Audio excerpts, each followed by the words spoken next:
নমস্কার বন্ধুরা, আপনারা দেখছেন রিসার্চ বাংলা নিউজ। আমি বিশ্বজিৎ রয়েছি আপনাদের সঙ্গে।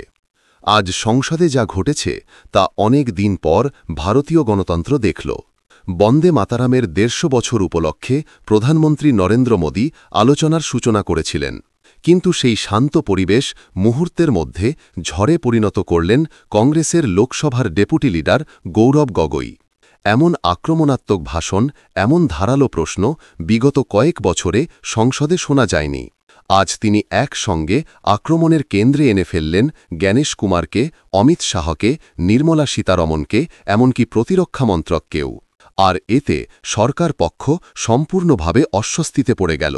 গৌরব গগৈ নিজের বক্তৃতা শুরু করেন বন্দে মাতারামের ইতিহাস দিয়ে, কিন্তু সেই ইতিহাস থেকে খুব দ্রুত তিনি প্রশ্ন তুললেন স্বাধীনতা সংগ্রামের সময়ে আরএসএস ও বিজেপি কোথায় ছিল, কে লড়েছিল আর কে ছিল অনুপস্থিত। এই প্রশ্ন ওঠার সঙ্গে সঙ্গে ট্রেজারি বেঞ্চে অস্থিরতা তৈরি হয়। গগৈ বলেন, রাজতন্ত্র ও গণতন্ত্রের পার্থক্য বোঝা খুব জরুরি। রাজা শাসন করতে চায়, সেবক সংবিধানকে সেবা করে, আর আমরা সেবক। গগৈয়ের এই লাইন সরকারকে সরাসরি কর্তৃত্ববাদী বলে চিহ্নিত করে। স্পিকার, মন্ত্রীরা সবাই তাকে থামাতে চেষ্টা করেন, কিন্তু তিনি থামেন না। এরপর আসে আজকের সবচেয়ে বিতর্কিত অংশ।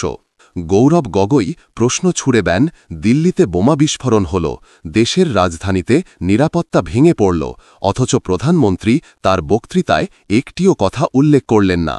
তিনি বলেন, আপনারা ১৯৪৭ সালের উন্নত ভারতের কথা বলেন, কিন্তু ২০২৫ সালের ভারতকে কি নিরাপদ রাখতে পারছেন? এই প্রশ্ন সংসদে নিস্তব্ধতা তৈরি করে।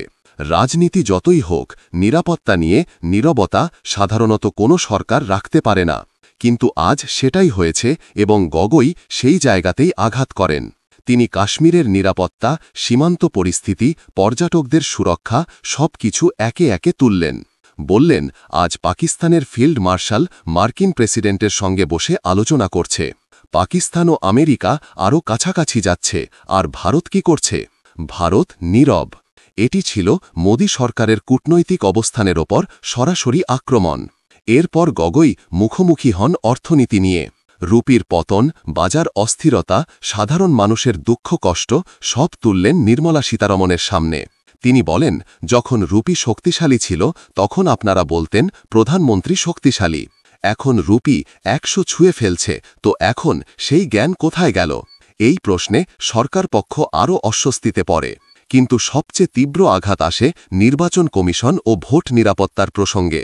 গগৈ বলেন, যে দেশে নাগরিকের ভোটই নিরাপদ নয়, সেই দেশের সরকার মানুষকে দেশভক্তি শেখাচ্ছে। ইউপিআই, আধার, জনধন, আধার মোবাইল সবই ডিজিটাল, কিন্তু ভোটার লিস্ট আজও কাগজে। কেন? যন্ত্রে দিলে কি কারচুপি বন্ধ হয়ে যাবে? তাই দিতে চাইছেন না। তিনি সরাসরি অভিযোগ করেন যে নির্বাচন কমিশনকে শাসক দলের প্রভাবে কাজ করানো হচ্ছে। এই মন্তব্যে পুরো সংসদ উত্তপ্ত হয়ে ওঠে। জ্ঞানেশ কুমারকে আক্রমণের কেন্দ্রে এনে তিনি বলেন, যে দেশে ভোট নিরাপদ নয়, সেই দেশে গণতন্ত্র নিরাপদ নয়। এমন সময় সরকার পক্ষ তাকে থামাতে চাইলেও গগৈ এবার সরাসরি বিচার ব্যবস্থার স্বাধীনতা নিয়ে প্রশ্ন তোলেন। তিনি বলেন, সরকার যদি বিচার ব্যবস্থা, আয়কর, ইডি সব প্রতিষ্ঠানকে দখল করে নেয়, তাহলে জনগণের অধিকার কে রক্ষা করবে? এই মন্তব্যে আইনমন্ত্রী ও সংসদীয় মন্ত্রী উত্তেজিত হয়ে ওঠেন। তারা বলেন, এটি বিচার ব্যবস্থার অপমান, কিন্তু গগৈ পিছু হাঁটলেন না। তিনি বলেন, ভারতের জনগণ এই প্রতিষ্ঠানগুলোকে গণতন্ত্রের রক্ষাকবচ মনে করে। সেখানে হাত পড়লে সেটা জনগণের অধিকারের ওপর হাত পড়ে। এরপর তিনি মনোপলি অর্থনীতি নিয়ে আক্রমণ করেন। অনলাইন কমার্সের কারণে ছোট ব্যবসা ধ্বংস হয়ে যাওয়া, বড় কোম্পানির হাতের খেলায় বাজারের নিয়ন্ত্রণ চলে যাওয়া, ইন্ডিগোর একচেটিয়া তন্ত্রের কারণে সাধারণ যাত্রীদের সমস্যার কথা উল্লেখ করেন। বলেন, আজ সাধারণ মানুষ গৃহহারা হচ্ছে, ব্যবসা ধ্বংস হচ্ছে, আর সরকার কর্পোরেটদের পাশে দাঁড়িয়ে আছে। সব শেষে গগৈ দেশের বর্তমান পরিস্থিতিকে এক লাইনে ব্যাখ্যা করেন, আজ না স্বাস্থ্য নিরাপদ, না সীমান্ত নিরাপদ, না দিল্লি নিরাপদ, না কাশ্মীর নিরাপদ, না আমাদের মুদ্রা নিরাপদ, না আমাদের ভোট নিরাপদ। তাহলে আমরা বন্দে মাতারামের ১৫০ বছরের উদযাপন করছি কিভাবে? বন্ধুরা, গগৈয়ের এই বক্তব্য শুধু একটি আক্রমণাত্মক বক্তৃতা ছিল না। এটা ছিল সরকারের বিরুদ্ধে একটি রাজনৈতিক চার্জশিট, যেখানে প্রতিটি লাইন সরকারকে চাপে ফেলে। সরকার পক্ষ বারবার বাধা দেয়, কিন্তু গগৈ থামেন না। তার বক্তৃতা স্পষ্ট।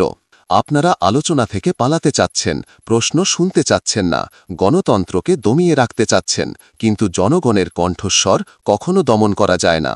আজকের সংসদে গৌরব গগৈ প্রমাণ করলেন যে বিরোধী দল শক্তিশালী হলে সংসদও আরও বেশি শক্তিশালী হয়, আর যে সরকার প্রশ্নকে ভয় পায় সে সরকার নিজেই দুর্বল। বন্ধুরা, আপনাদের কি মনে হয় গৌরব গগৈয়ের এই তীব্র আক্রমণে সরকার কি সত্যিই চাপে পড়েছে? জবাব দেবেন আপনারা কমেন্ট বক্সে, এবং আমাদের বিশ্লেষণ ভালো লাগলে রিসার্চ বাংলা নিউজ ইউটিউব চ্যানেলটিকে সাবস্ক্রাইব করে আমাদের পাশে থাকুন। ধন্যবাদ।